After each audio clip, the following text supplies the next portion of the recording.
श्री लंका में एक पहाड़ की चोटी पर इंसानी कदमों से मुशाबे एक निशान है जिसे सुनहली जुबान में सिरी पादा यानी मुकद्दस कदम का निशान कहा जाता है। कुरान और हदीस में हजरत आदम और हवा के जमीन पर उतारे जाने का तो जिक्र है, लेकिन कहाँ उतारे गए इसकी वजाहत कहीं नहीं की गई।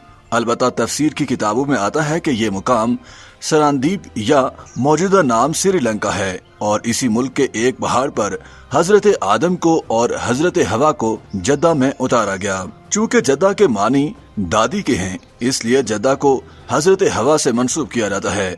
श्रीलंका में एक पहाड़ की चोटी पर इंसानी कदमों से मुशाबे एक निशान है जिसकी लंबाई 67 इंच और चौड़ाई 18 इंच है।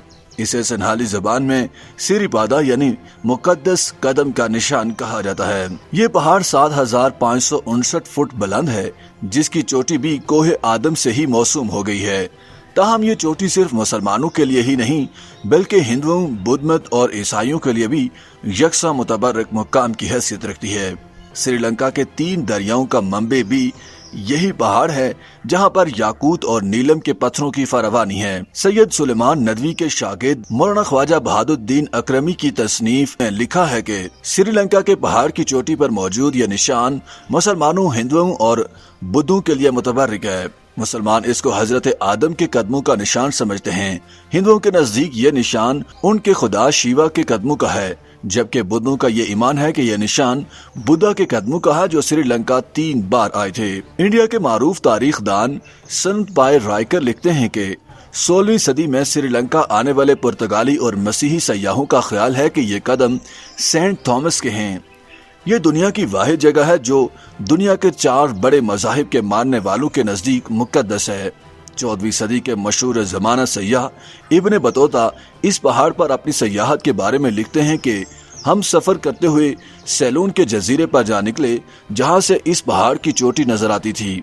जब हम बंदरगाह पहुंचे तो मालूम हुआ कि ये डाकुओं का पुरखतर इलाका है जो समुद्र में जहाजों को लूटते हैं। यहाँ का राजा डाकुओं का सरदार है। हम यहाँ उतरना नहीं चाहते थे, लेकिन समुद्र के खराब मौसम की वजह से चारा न था, इसलिए मैं किनारे पर उतरा तो कुछ लोग मेरे पास आए और पूछा कि तुम कौन हो। मैंने कहा कि मैं मिस्र के बादशाह का हमसुल्फ हूँ और बादशाह के लिए कुछ तहाइफ लेकर आया हूँ। उन्होंने राजा को खबर की। राजा ने मुझे बुला भेजा। राजा ने मेरी आमद की वजह पूछी तो मैंने कहा कि मैं यहाँ मुकद्दस कदम की ज़ियारत करने आया हूँ। सैलून में हजरत आदम को बाबा और अम्मा हवा को मामा कहते हैं। राजा ने गुलाम मेरे हमरा किए जो मुझे एक झूले में उठाकर पहाड़ पर ले गए। 4 जोगी, 3 ब्राह्मण, 10 अहलकार और 15 लोग मेरा सामान उठाने वाले भी साथ थे। हम मुंडाली पहुंचे जहां के राजा ने हमारी दावत की। उस शहर में सिवाय एक खरासानी के कोई मुसलमान नहीं था जो पहाड़ पर ही जा रहा था। इब्न बतूता लिखता है कि पहाड़ की चोटी पर जाने का अव्वलीन रास्ता शेख अब्दुल्ला बिन हतीफ ने दरियाफ्त किया था। यहाँ ऐसे दरख्त हैं जिनके पत्ते नहीं झड़ते और रंग रंग के निकलते हैं। यहाँ हथेली के बराबर सुर्ख गुलाब का फूल होता है। लोगों का गुमान है कि इनमें अल्लाह मुहम्मद का नाम कलम कुदरत से लिखा हुआ है। यहाँ से कदम तक जाने के 2 रास्ते हैं। एक को बाबा का रास्ता कहते हैं और दूसरे को मामा यानी आदम व हवा के रास्ते। मामा का रास्ता आसान है और बाबा का दुश्वार गुजार। पहाड़ों में सीढ़ियाँ खुदवाई गई हैं जिनके साथ लोहे की जंजीरें लगाई गई हैं, जिन्हें पकड़कर ऊपर की तरफ चढ़ना आसान हो जाता है। ये 10 जंजीरें हैं। 10वीं जंजीर से गारे खिजर तक 7 मील का फासला है। यहाँ से जायरीन कदम की तरफ चढ़ते हैं। ये कदम बाबा आदम के कदम का निशान है जो एक सख्त स्याह पत्थर में है जो सतह से ऊंचा है और मैदान में है। कदम मुबारक पत्थर में घुसा हुआ था और इसका निशान बन गया। यहाँ अहले चीन आते थे। वो अंगूठे की जगह को पत्थर में से तोड़कर ले गए थे और जाकर शहर जैतून के एक मंदिर में रख दिया था। हिंदू जायरीन यहाँ पत्थर में सोना और चांदी रख कर जाते थे। इसलिए फकीर जब गारे खिजर में पहुँचते हैं तो उनकी कोशिश होती है कि सबसे पहले पहुंचकर जो सोना चांदी मौजूद हो उसे ले लें। हम जब वहां पहुंचे तो उसमें थोड़ा सा सोना और जवाहरात मौजूद थे।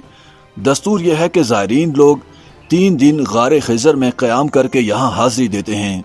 तारीख में कोहे आदम का पहला तस्करा हमें वहाँ के एक बादशाह विजय भाव अव्वल के यहाँ मिलता है, जिसका दौर 1055 से 1110 कबल मसीह का है। वहाँ एक पत्थर पर कुंदा है कि बादशाह ने गुलमाले गांव के लोगों को ताकीद की कि وہ یہاں آنے والے زائرین کا خیال رکھیں۔ اسی دور میں یہاں پہاڑ پر چڑھنے کے لیے راستے بنائے گئے۔ یونیسکو کے مطابق یہاں سالانہ 20 لاکھ لوگ آتے ہیں۔ سری لنکا کی اساطیری روایات پر مشتمل کتاب مہو مسا کے مطابق بدھا 550 قبل مسیح میں سری لنکا آئے تھے، جنہوں نے ایک قدم انورادھا پورا میں اور دوسرا پادا یعنی کوہ آدم پر رکھا تھا۔ YouTube پر گوگلی نیوز دیکھنے کے لیے youtube.com کی سرچ بار میں googly news T V type کریں۔ گوگلی نیوز کے پیج پر سرخ رنگ کے سبسکرپشن والے بٹن پر کلک کرنا نہ بھولیے۔ YouTube پیج پر اپلوڈ ہونے والی ویڈیوز سے باخبر رہنے کے لیے بیل آئیکن پر کلک کیجیے۔ آپ کو ہر نئی ویڈیو کے بارے میں نوٹیفیکیشن موصول ہو جائے گا۔